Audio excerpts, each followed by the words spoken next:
Hi, Rocky again from Awakening in the Dream, San Miguel de Allende. I'm an Ibogaine provider, have been for 20 years. I found Ibogaine through my own treatment in 2003 for heroin, methamphetamine, and methadone, 80 milligrams. And within 18 hours, I was amazed. I didn't even know what happened to me.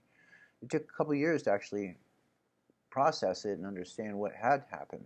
At that time, there was not much information out there. There wasn't very many clinics. I was treated in a clinic in Tijuana in a medicalized setting, and that's how I spent a year and trained under those conditions as a sitter and just kind of soaked it up because I'd had many, many years in recovery or trying to be in recovery and relapsing and relapsing and relapsing and then going to rehab or jail or mental wards, whatever. And I've visited them, hospitals, visited them all, and would have some periods of time. And I mean, it's probably what kept me alive so long, so that I could find Ibogaine.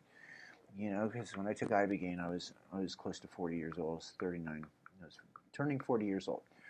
So what I wanted to talk about today is how now in today's world, 2024. Here we are in July, July 4th.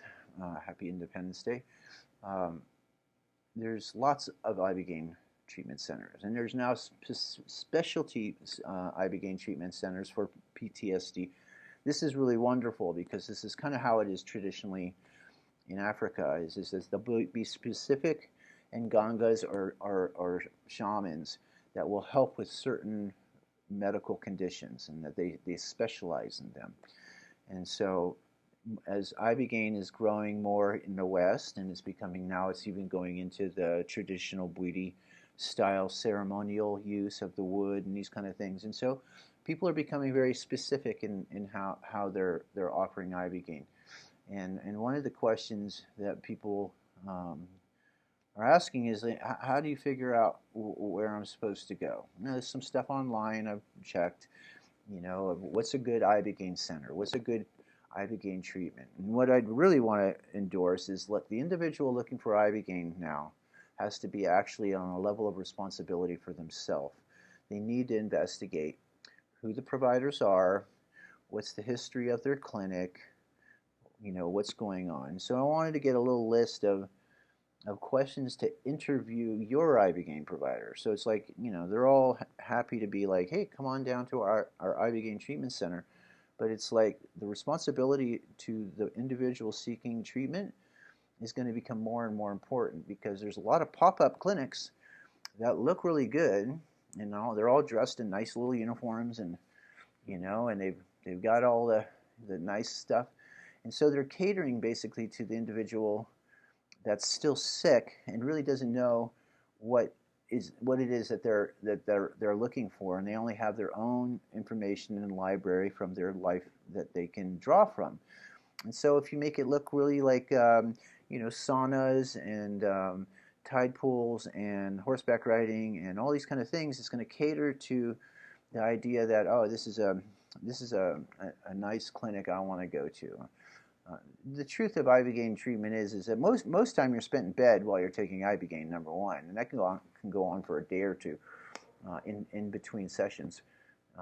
So the idea that you're going to go and detox off of some drug or something like that and be canoeing down the rapids of the rivers, whatever, it just ain't happening. All right, it's like.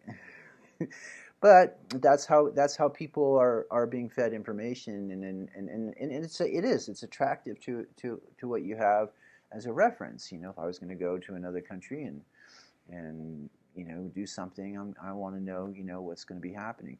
The questions that aren't being asked are about how is the treatment conducted, in what way do you use Ibogaine, what kind of Ibogaine are you using, did you take Ibogaine?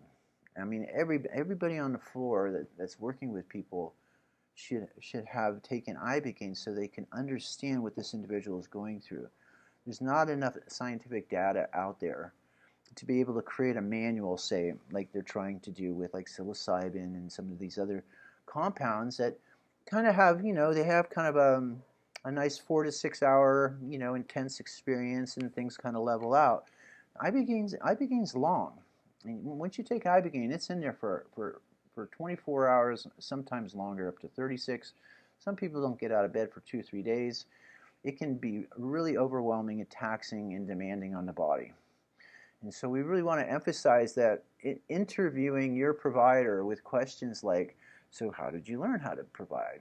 Who taught you? How many people have you worked with? Have you had any troubles with people? Have you had any medical incidents or emergencies?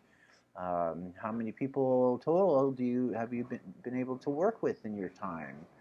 How long have you been working with this medicine? What lineage did you learn from? What type of Ibogaine Therapy Center are you working from? Is this a holistic center where you're basically treated in the same room that you're staying in, or is there like a treatment space and there? So all these questions need to be asked because they're normally not going to offer them, and also it's a responsibility for the person seeking Ibogaine to really inform themselves what they're getting involved with. And one of the most important factors of taking Ibogaine, and I'm like, I'm not trying to talk about our clinic here. If people wanted to call me up and talk to me, that'd be fine. But we want people to find the right people to work with that can help them to achieve the goals that they're willing and wanting to achieve. And because Ibogaine is still hard to get to, it's still very expensive. And so, all of these things should be taken into consideration is like, if you're going to make a trip down to take Ibogaine, you want to feel like you're coming to people that can receive you and that they're going to care for you. And the only way that's going to be determined is talking to the individuals that are actually doing the treatments.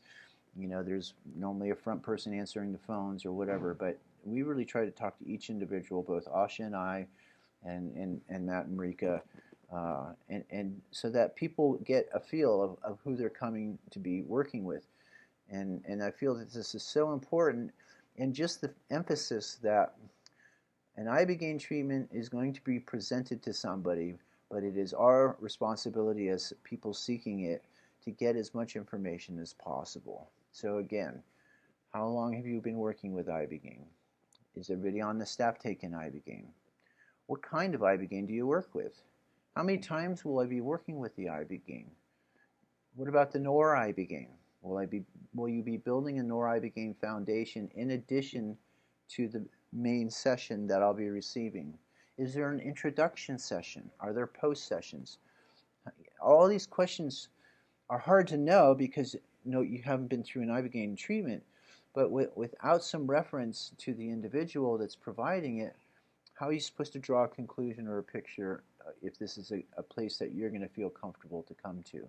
Where did you learn to take Ibogaine? What lineage of practice do you use when you're working under the Ibogaine? What lineage did you come from? So I came from the bottom up. I was a drug addict. I took Ibogaine, and I wanted to help my brother, fellows, and sisters, and I trained and I worked so that I could open a clinic, and here I am 20 years later. So, some people come from the top down where they had investors and people had a good idea. And now in the psychedelic renaissance, there's a lot of attention that's coming towards us that is kind of like, I don't know, it seems kind of unwarranted or whatever. They don't really understand what this is about. They've never taken this medicine. And so there's something really important about the fact that, people need to have a feeling that where they're going, they're going to be taken care of. And that's the bottom line. I know money is always a big issue. I know all the other elements, location, time, how long is the treatment, these kind of things, help to make people make decisions. But really, the more time you can have in Ibogaine treatment, the better. The longer somebody's been working with this medicine safely and has a reputation of not harming anybody, that the whole staff has been experienced and is using this medicine and continue to use the medicine for their own mental well-being and health, and not in an abusive. Well, you can't really use Ibogaine abusively; it just doesn't work. But that they're actually healthy, emotionally stable individuals that are administering Ibogaine. Because a lot of people that took Ibogaine and got off drugs, it takes a long time to become emotionally stable and to be able to really help people. And I've had to go through my own hurdles. So just wanted to put that pitch in there for how to find a good Ibogaine center and what questions to ask, because without having that relationship, knowing that where you're going, you're feeling that you're going to be cared for, it's the biggest piece of the puzzle.